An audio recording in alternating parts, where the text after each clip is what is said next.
ناظرین و سامعین السلام علیکم۔ ہم جس معاشرے میں رہتے ہیں زیادہ تر ہمارے پڑوسی رشتہ دار ہی ہوتے ہیں۔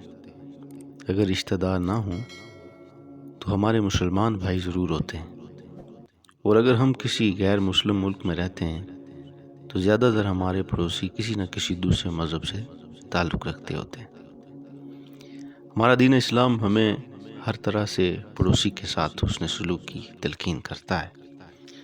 حضرت بایزید بسطامی کے بارے میں آتا ہے کہ آپ کا ایک کافر پڑوسی تھا جو آپ کو وقتاً فوقتاً تنگ بھی کیا کرتا تھا۔ ایک مرتبہ کسی سفر کے ارادے سے کہیں چلا گیا تو رات اس کے بچوں کے رونے کی آواز آئی۔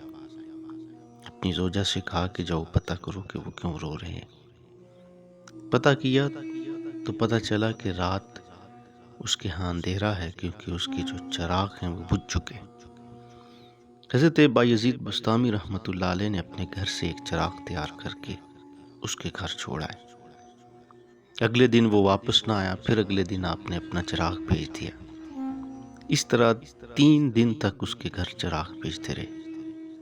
جب وہ واپس آیا تو اس نے اپنی بیوی سے پوچھا کہ پیچھے کیا کیا ہوا۔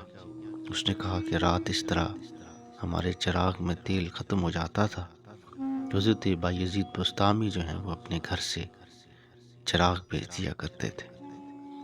اس نے آتے ہی یہ کہا کہ جس گھر میں اسلام کا چراغ آ جائے وہاں پھر کفر کا اندھیرا نہیں رہتا، اس لیے آؤ ہم دین اسلام کو قبول کرتے ہیں۔ ذات وقار اس کہاوت یا اس کہانی سے ہمیں یہ سبق ملتا ہے کہ جو ہمارا کافر پڑوسی بھی ہوتا ہے، اگر ہم اس کے ساتھ حسن سلوک کریں تو وہ بھی دائرہ اسلام میں داخل ہو سکتا ہے۔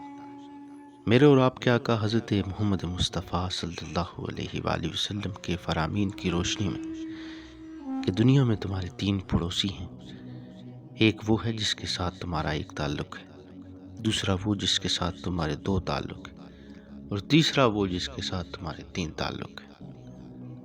پھر تفصیل فرمائی میرے آقا صلی اللہ علیہ وآلہ وسلم نے، فرمایا جس کے ساتھ 3 تعلق ہیں وہ ایک رشتہ دار ہے تمہارا، دوسرا مسلمان ہے، اور تیسرا تمہارا پڑوسی ہے۔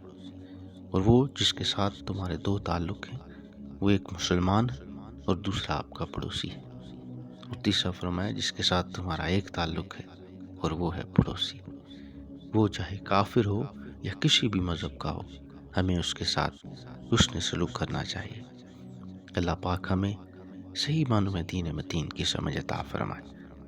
اگر آپ میرے چینل پر نئے ہیں تو ضرور سبسکرائب کیجیے گا تاکہ نئی آنے والی ویڈیوز کے متعلق آپ کو معلومات ملتی رہے۔